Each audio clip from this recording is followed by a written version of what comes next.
TV. Welcome back to another episode of Fulltime with Gaz and Celly. Today's game featured West Ham United versus Norwich City. Oh, I need to mute that shit. Boom. Sorry, I just had to mute that real quick. So yeah, today's game featured West Ham United versus Norwich City. And you may notice that there are 3 boxes in here, and that's because I have a special guest today. So first of all, I'm joined with Celly. How you doing, mate? Hey, good morning. Yeah, not too bad after the win today. By yourself? Buzzing, mate. Absolutely buzzing. So today's special guest is somebody who's very special to me. It is my dad. So let's pull him in here real quick and we'll introduce him to you. Dad, how's it going? Hi, how you doing, fella? So I'm great. So obviously to you guys, this isn't Dad. This will be Chris. So this is Chris. This is my dad. He is the reason why I'm a West Ham supporter. And yeah, how you doing today, Dad? I'm fine, mate. How are you? I'm buzzing, mate, to be honest. Yep, I know that feeling. I watched it and all. You got to watch all of it, or? Well, I missed the first 15 because the stream disappeared, but you sent me a link to another one, so I was able to pull it up. Yeah, I got that from our Discord. So I believe it was Dunk. Yeah, well, thank you from me. I will. So Dunk, my dad says thank you. So yeah, let's go through the starting lineup real quick. It was basically an unchanged lineup. It was Fabianski, Fredericks, Diop, Bonner, Masuaku, Noble, Rice, Yarmolenko, Lanzini, Anderson, and Sebastian Haller. What do you guys make of that? Celly, if you'd like to go first. Oh yeah, no, I'm not surprised at it being unchanged. Especially with the performance that the team put in last week. I guess there's really no big need to change it. I think the biggest question mark people had was Yarmolenko because he didn't really seem up for it last week, as well as possibly maybe changing Ogbonna or Fredericks out. However, like I said, the team did pretty well, so there was no real big need to change him. But I think the biggest surprises actually was Wilshere and Chicharito not even on the bench. They weren't even on the team sheet today. The Chicharito one made a little bit more sense, saying that he had put in a transfer request to Sevilla. I don't know if that was today. Supposedly put it in. So that made a little bit more sense. But other than that, yeah, I'm not surprised by the change or by the unchanged lineup. Yeah, my dad has literally just left. He clicked. I guarantee he clicked leave studio. Oh well. So there you go. You got to see my dad for a couple of minutes. Wait, no, he's back. That was a panic. Don't fucking press anything. All you got to do is talk. Oh, he's taking. This is like Stelios 2.0. Yeah, possibly. There's a good possibility that's happened, but it's okay. If he pops back in, it'd be nice to see his thoughts on the game. So, yeah, the lineup for me, it was basically what most people thought it would be. Yarmolenko, I was a little bit surprised. I thought maybe Fornals would come in. Yeah. But obviously he did show up later on in the game. He came on. He came on for Anderson, I believe. Yeah. So. Yeah. No, I think. I wouldn't have been surprised if Fornals had started in place of Yarmolenko, mainly because Fornals obviously had a goal. The cup game seemed to be a pretty good form. Yeah. So I know last year we brought Diangana into the starting 11 after he had scored, in the midweek cup game. But yeah, and it was kind of shocking. I guess Yarmolenko first half really didn't do much, didn't really offer too much of anything. Still just for whatever reason, I don't know if it's his knee or what, he just seemed kind of a step behind. And but he was, doing his best. He was tracking back. He was kind of all over the pitch trying to get the ball and get into the play. But I just don't think he offered too much to start the game off. But then obviously in the second half, he had a blister and shot off the post and then was able to redeem himself and get a goal not too long after that. So that was a volley, wasn't it? Yeah, volley. I think it was off of an attempted clearance from a corner. So from a corner, that's right. Yeah, from a corner. Yeah, I feel like he played well. One thing I would like to mention though is I did not like when he went down. He went down twice very easily today. The first one was a definite dive. I don't care what anybody says. Like it was, and I don't like when anybody does that. It doesn't matter if you play for West Ham or if you play for Palace or Leyton Orient. Like I hate that. Like don't try and if you've lost the ball, just accept the fact that you've lost the ball. Don't try and cheat your way into getting an advantage. I know a lot of players do it, but for me that's disgusting. The second penalty claim, there probably was a bit of contact, but I don't think it's enough to get this off my screen. I don't think it was enough to warrant a penalty. I don't think it was like that at all. No, I agree 100%. Both times he went down. I mean, you understand why players do it, obviously, but I agree there's no need for it, especially the first one. I think we had a lot of people still in the box, so if he would have, attempted a shot or just kind of kept his head up to try to sort out a pass, we might have gotten a goal there, which ended up being kind of a reoccurring theme for the game, wanting to score more. But yeah, I don't think either one of those, any of them being called would have been really harsh for Norwich. Yeah, I agree. You know what I'm going to do? This is really irritating me right now. Until my dad possibly might come back in, I'm just going to keep it like that because you can't. All you can see is Norwich's badge, and it's really, really bugging me. I've resent him a link. So if he comes back in, he comes back in. If he doesn't, then I apologise for that. But it's all good. What do you think about? What do you think about the first half in general, from West Ham standpoint? So the first 10, 15 minutes, I feel like we're under a little bit of pressure. Norwich came at us and they play. Norwich played some really, really nice stuff, some very nice stuff, and we were under pressure very quickly for the first 10 to 15 minutes. But once we settled into the game, I feel like we dominated the majority of the possession. We dominated. We dictated like play basically. Mm-hmm. We limited Norwich in what they could do.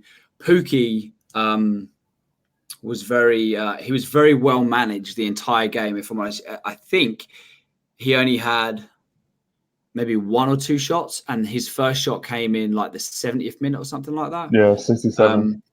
Yeah, something like that. He was very well managed, and I'm not going to lie, I was very apprehensive of playing Norwich today. I thought we would win, but I didn't think we would win as comfortably as we did. Yeah. So I'm going to mention something real quick. The other day, I posted something on Twitter, which was I didn't really get hammered for it, but I got a little bit of shit for it, if that makes sense. So strong opinions. Yes, very strong opinions. I suggested that Masuaku could potentially, now that Antonio is out injured, he could potentially play on the left-hand side of an attacking midfield. And I was kind of gobshited for it. Like, why would you weaken the team? Why would you do this and this? But I'm pretty sure that Masuaku today played very attacking, got into some great positions, and he got the assist for Haller's goal. So yeah, Masuaku today, honestly, I think was his best game of the season so far. And I don't think anybody would argue that. He did get the assist for Haller's goal. Mm-hmm. I think him and Anderson played really well together the whole game on that side, just kind of covering back for each other. And just the pace. I don't think there was anybody on Norwich's side that could handle Masuaku's pace, excuse me, or B, handle the dribbling ability of Anderson. And just together, they were really menacing. I think the whole game, I wouldn't say every time going forward, went forward through them, but a majority of the times going downfield, getting into our attacking third, those two were kind of a big reason for it. But I also think, too, that Masuaku is kind of a portion of like kind of a bigger picture this game specifically, because I think the whole team, the back four, Noble, Bryce, everybody really played, a lot better today. And just overall, even though we had a great result last week, I think this was the best game that we played by far. And not to rant too much, but kind of going off your point with being apprehensive against Norwich, they've really honestly only played one bad half of football in the season coming into the game, and that was the first half against Liverpool. And then starting that second half on to the beginning of this game, they really have played really well. Yeah, and they open up the pitch a lot, and they create a lot of chances, which I think is a testament to the way that we played as a team today. There isn't, other than Fredericks, who misplaced maybe a pass here and a header there, like especially that header where he went to head it back to maybe Agbono, and they were able to break. Nobody in the team really put a foot wrong, and I feel like today Issa Diop had like nobody got past him today. I mean, granted that there wasn't much for him to do, but everything that came his way, he handled it very well, and he kind of started to look like the Diop of last season. So yeah, Sebastian Haller scores his first goal at the London Stadium. What did you make of that? For me, it's a difficult finish. Yeah, no, I absolutely agree. I mean, one, he had to keep the pace going down the entire time, but two, to get the goal coming off of the slide was pretty quality. You know, I think a lot of that has to do with just his length and his speed, obviously. But to not give up on that, knowing that he was going to go or he would receive the ball in a tight space, I think is really nice to see. But yeah, that was nice. It was sweet, and obviously we can see that he has a knack for making those difficult goals look really easy. Yeah, it is definitely a difficult finish, especially the ball was coming in quite quickly at him. Thankfully, he does have those daddy long legs, so he was just able to stick it in there. But Haller in general, I thought he was fantastic today. He didn't lose many of his aerial duels. He held the ball up well. Some of his little intricate flicks and between him and Anderson were very good. That one in the second half that he had was really nice. The little back heel. Yeah, the back heel by the touchline that went up to Anderson. That was that was pretty sweet. Yeah, it was definitely nice. Him and Anderson look like they have a nice little thing going, which is great to see. So the second goal, second half, came from a corner. No, sorry, the build up to the goal, it came from a corner when Yarmolenko had that volley off the post, and I think it was like a minute or so later, the ball was played out to the right hand side. Yarmolenko unselfishly passed the ball into Noble. I think Noble tried to square it across the box, and it hit a defender and came back to Yarmolenko. And it was a great finish. The ball came at him pretty quickly. He had very limited time to react, and he just slotted it into the back of the net. What did you make of that? Do you think he did enough? Do you think he deserved his goal today, like for the work and stuff that he put in, or? Deserving the goal, I'm not 100%. It was great. It was sweetly taken. Definitely composed, and he had enough space to be able to go at it the way that he did.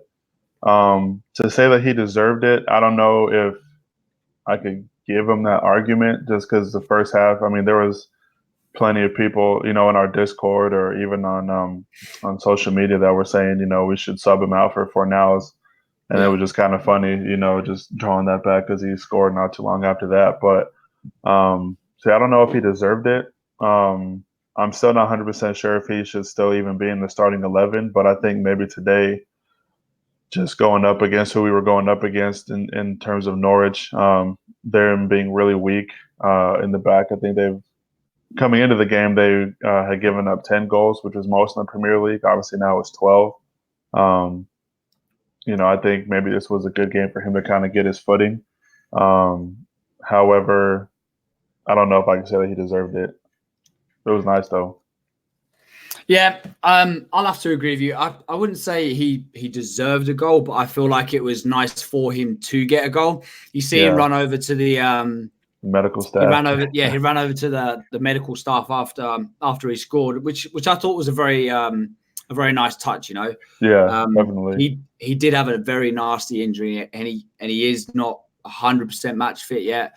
Yeah. But things like that, they give you big confidence boosts. So, Oh yeah. I mean, we've seen what he plays like when he's 100%. I mean, if you remember the game away to Everton last year, and even the game at home last year to Manchester United, you know, he's dangerous when he gets the ball on his left foot and even gets just a little bit of space. So, I mean, hopefully he can get back to that. I know we're kind of getting on him for not really putting much in, but at the same time, you know, when you come off of was it ACL or his Achilles or one of those two? It was an Achilles injury, I believe. Achilles. Yeah, it's definitely not going to be anything easy to come back from. So, you know, I'm sure, like I said, the goal is going to give him plenty of confidence moving forward. You know, so we'll see what happens. I don't think he's going to be taken out of the starting 11. You know, knock on wood, he doesn't get hurt over the international break. But I think he's going to be a mainstay for the time being. But outside of him for the match, who was your man of the match today? I'm gonna give it to Anderson. I believe Anderson got man of the match anyway, if I'm not correct. If somebody in the comments knows officially who got man of the match, please let me know. But I would give it to Anderson, man. He was very, very good today. I feel like he nutmegged at least people 4 times today at least, and I was crapping myself with excitement every single time he did it. My son didn't really realize or understand what I was getting so excited about. And I said, well, listen, like when you disrespect somebody by putting the ball through their legs, like it's a big deal. You know what I mean? Right. But yeah, he was just everything today. His movement was good. He did track back some as well. Going forward, he just looks classy, man. I feel like there was a couple of times where he could have released the ball sooner or pulled the trigger a little bit sooner. Yeah. But yeah, for me, Anderson gets man of the match. But there were a few people in the team that were probably in with a shout for being man of the match. Lanzini played really well. Yeah. Diop and Agbono were both very solid today, which is nice because I'm not the biggest fan of Agbono at all, but he was very good today. I feel like Fredericks did have a good game eventually after he got out a few of those like cobwebs. Like some of his passing was pretty terrible today. But yeah, I just think overall it was a good game, and even Hilaire, man, he was pretty faultless today. I think. Go ahead. Go on. No, I was going to say I think today it's a little unfortunate that the break is next weekend because I think players were kind of finding their footing. But I agree. Diop and Agbana kept Pukki silent pretty much the whole game. I mean the one shot or the first shot that Pukki had was in the 67th minute. And the only reason it was registered as a shot was because it went to Fabianski, and there was really nothing behind it. Because it was on target. Yeah, it was just a comfortable save. But he really didn't do much of anything. But yeah, I mean, Diop, you could definitely put him in the conversation. As much as our fearless leader Tim might not want to hear that nonsense, Diop definitely had himself a game. But yeah, I mean, there really wasn't anybody that you could look at and be like, "Oh, you're the one person who didn't feel like playing today." And I think Lanzini and Anderson, they're definitely finding a really good friendship in the middle there, and paired with Allaire, that's going to be a deadly triangle moving forward because all three of them have been playing superb all season so far. I 100% agree. The partnership that definitely that Anderson and Lanzini have got is good, and like I said earlier, the partnership that Allaire and Anderson seem to have. The three of them, if they can get clicking, is it looks very good, and we look so dangerous when we counterattack. Like we just look. I get excited every time that we break. West Ham teams of old, when we break, I'm like, I don't really get excited about it. But now that we have creative players, we finally have a striker who can hold the ball up. He's good with both of his feet. He can use his head. He can do anything that we've seen so far. Anyway, speaking of Lanzini, for me, he is the guy that makes our team tick in an attacking sense. If that, like, what do you feel about that? Because he just got rewarded with a brand new 5-year contract. Yeah. Was it 5 years or 4 years? Yeah, 5 years to 2024. And doesn't he have like the option in there for a further 2 years as well? I believe so. I'm not 100% on all the details, but yeah, I know for sure it's at least 5 years. Yeah, he for me, he's the one who makes everything tick. And we just need to figure out who is best suited for that final counter-attacking midfield role. Hopefully, it will be Fornals because he does look good, and he is £24 million worth of player. Yeah. So, but at the same time, if Yarmolenko could nail down that spot, I'd still be happy with him in there too. Yeah, I agree. And it's kind of a nice problem to have. I think the only reason Fornals hasn't taken that spot is because, in games that he has played, granted, he only got like 10, 15 minutes today, which isn't too much. But in moments where he has played, he hadn't really done much to assert himself into the lineup. Obviously, at the midweek for the Cup game, I know he played the whole game and he scored, which definitely helps. But I don't know. We'll see. Like I said, I think Yarmolenko with his goal helped himself out today. But I would agree. I think if Fornals was able to get that final spot on the right side, that would be pretty sweet midfield with the striker going forward, 100%. But I think with Lanzini's new position at the center attack, he definitely does drive. He has the keys to the car, if you will. Yeah, he does. He has more influence over what happens.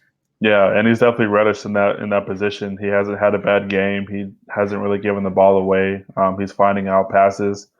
And his goals are going to come too. I think he was trying to line up a couple today, but he was very unselfish in that respect too. Mm-hmm. Yeah, so, I 100% agree. Yeah. Another player I want to talk about real quickly is Mark Noble. Yeah. Another great performance from Mr. West Ham himself. Yeah, I agree. He's always a question mark. I know at the beginning of the season, anybody would have put a healthy Jack Wilshere ahead of him, and we did. And now Jack Wilshere's hurt, and Mark Noble has played even better than Jack did when he was healthy. So him and Rice have definitely had a good pairing together. I think Rice's play has kind of picked up in the past 2 games. Not saying he was bad to start the season, but I think there were moments where he might have been a little lapse-minded. But him and I think there were even a couple times today where he kind of played back far enough to kind of be like a third center back. But Mark Noble definitely was not playing around today. No, not at all. So I feel like it's a funny old thing because I personally feel that if the 2 players, Wilshere and Noble, were both fit, I personally feel that Wilshere is the better player. Right. But there is something about Mark Noble that Jack Wilshere cannot give you. Even though Jack Wilshere is a West Ham supporter, he has played for the likes of like Arsenal and Bournemouth and stuff like that. So he has played elsewhere. Mark Noble does give you that little bit of the kick up the bollocks that you need, if that makes any sense. No, 100%. He's essentially, he knows what the fans are asking for every week, and I think he's the one person to be able to deliver it on the pitch. You remember a couple of seasons ago when the fans were invading the pitch because they were mad at the board. He was the one player who was going out, grabbing the people and was like, "What are you doing? Like this isn't helping anything." But I agree. You look at the games. It's the 2 games that he's played. We've scored 5 and we've only conceded 1. So I think he's definitely brought a lift to the team. He's earned that spot back in the starting 11, I feel.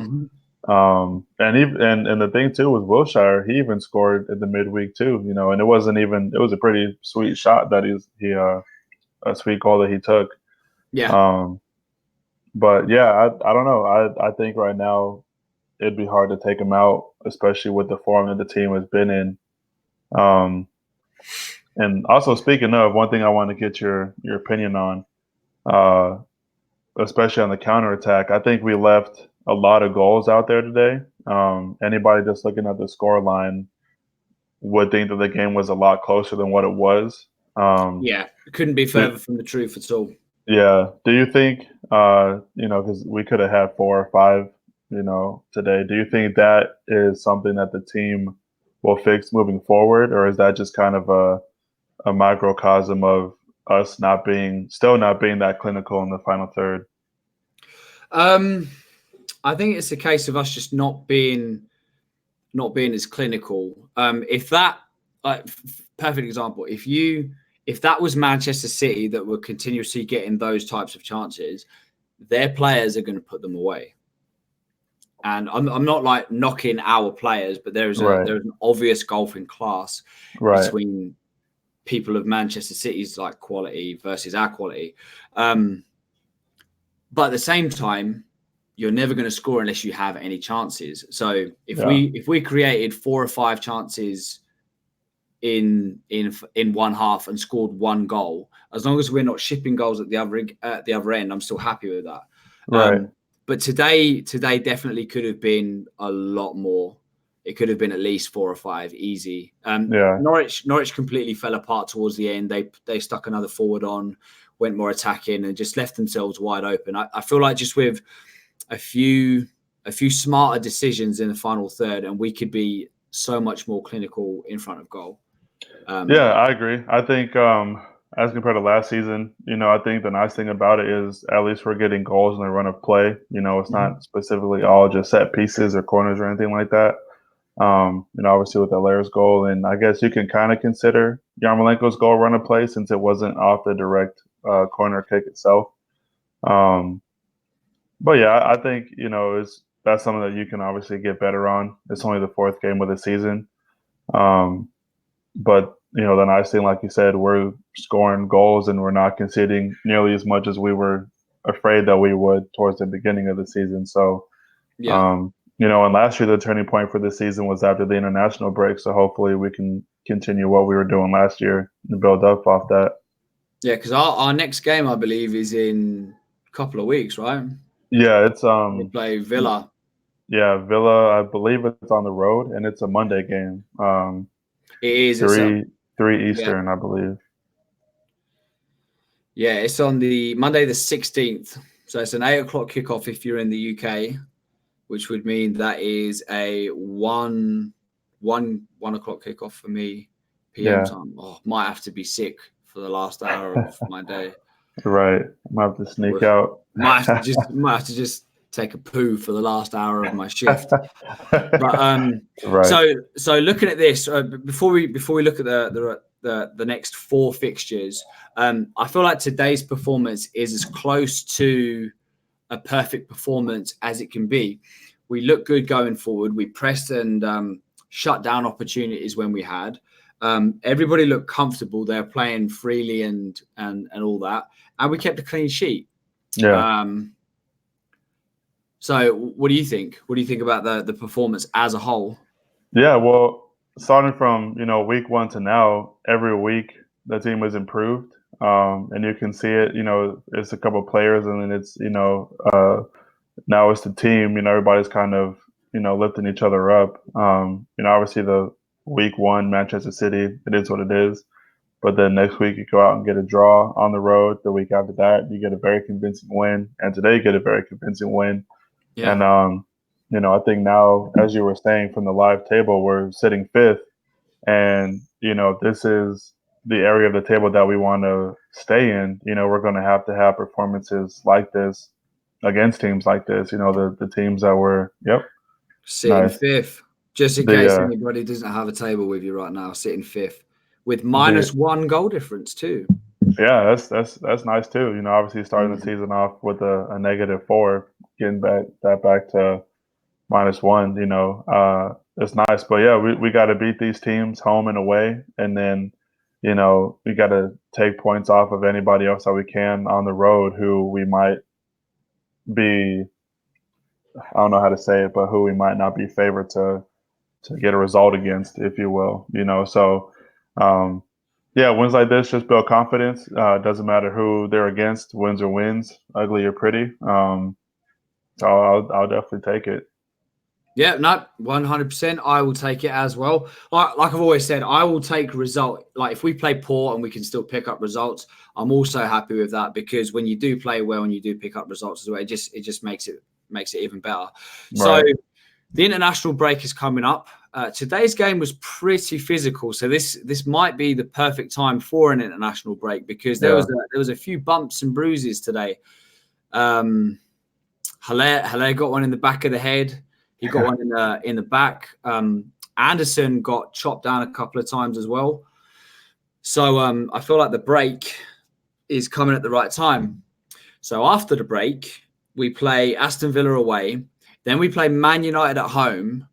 Then Bournemouth away. And then Palace at home. So out of those 4 games, how many points do you see us picking up? And anybody in the chat, if you'd like to answer that as well. So out of Villa away, United at home, Bournemouth away, and Palace away, how many points do you realistically feel that we'll pick up? I think at minimum, honestly, I think 8 or 9 points. And I think we drop points because I think we'll probably draw United at home. Reason being is I don't think that we'll be scared of United at all, because they're just not scary. But at the same time, they've been in every game that they've lost or drawn, and they've been that close to being undefeated this season. So I think they're the biggest question mark right now in the league. I think Bournemouth is going to be tricky because Callum Wilson's probably going to score against us, obviously. Because Callum Wilson, basically. Villa, I mean, they're newly promoted. Who knows what you're going to get out of them, especially playing away. We'll see. And then Crystal Palace, they're dangerous too. But being that game will be at home, I believe we should get the win, get the result from that. So yeah, I mean, I think 9 at least. 12 would be great, but I can't remember the last time we've went 4 straight games getting 12 points. But it'd be nice. But we'll see. I mean, I don't think we should lose to any of them. Put it that way. So I'm looking at these. I feel like we beat Aston Villa. I'm not worried about Aston Villa whatsoever. They've got two decent players in Jack Grealish and what's their striker's name? Is it McGinn? I don't know. I think his name is McGinn. He's a decent player. Him and Grealish, they're the only 2 players that I would really be concerned about. I'm not worried about Man United whatsoever. Like, we'll turn them over, no problem. Like, nobody, they don't have that fear factor anymore. I don't care about Man United. No. And I mean, you think about it too. Last season, I think I might not be thinking of the away game correctly. I know we kind of always get screwed over when we go to United away, but we could have gotten 6 points off of them if memory serves right. Yeah, like people are saying in the comments this here as well, like they're there for the taking. Yeah, definitely. I mean, same thing last year, played them early in the season and handily beat them 3-1. So, I mean, there's no reason not to do it again. Yeah. So Neil from Down Under says that we'll pick up 12 points. Matthew Howard says 9 or 10 points would be a good return. I completely agree. That's what I feel like. I feel like we could probably get out of these 4 games maybe 8 points. I say we beat Villa, we beat United. I feel like, I don't know why, but I'm never confident when we play Bournemouth, and I feel like if Bournemouth on the road is going to be tricky. Eddie Howe, man, he's such a good manager, and he buys the right type of players that suit him. Right. So that's where I feel that we would lift. We would drop points. Palace at home, I expect us to beat them and batter them. I'm like Dom from West Ham Fan TV. I hate Crystal Palace. I hate Wilfried Zaha. I just hate everything about the club, to be honest. Well, and one thing I would say too about games like that is, I know for a fact you're not the only West Ham fan who has strong feelings towards Palace. So that's one of those games where you walk into the stadium and like during warm-ups or whatever, you just feel the energy because those fans are going to be vocal from the beginning and they're just not going to want to drop points, and I think the players will feed off of that. I know the London Stadium gets a lot of stick for the atmosphere, but I've also seen it to where the atmosphere has been amazing, so I'm pretty sure, to start the game, it'll be loud and raucous. And, once we start getting some of the foot forward, they'll just keep going from there. Yep. I agree 100%. So we're running about 35 minutes right now, so we should wrap this up. Do you have anything else to say before we wrap it up? No, just I guess in terms of the international break, I think it's kind of pointless. International friendlies are dumb to me. There's no point. They're just another cause of injury, and nobody really puts in their best foot forward. But it is what it is. Can't complain of 7 points out of 12 to start the season. Yep. So much better than what we were last year. Sitting fifth. Can't be mad at that.